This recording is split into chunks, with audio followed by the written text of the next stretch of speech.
kung paano mag-tester ng regulator na iniwan ng customer. Tester ng regulator mga idol, si grill ilagay sa negative. Tapos si dilaw ilagay sa positive.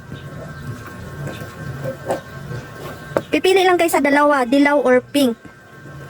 Tapos ito si digital tester, yung clip niya ilagay mo dito sa negative.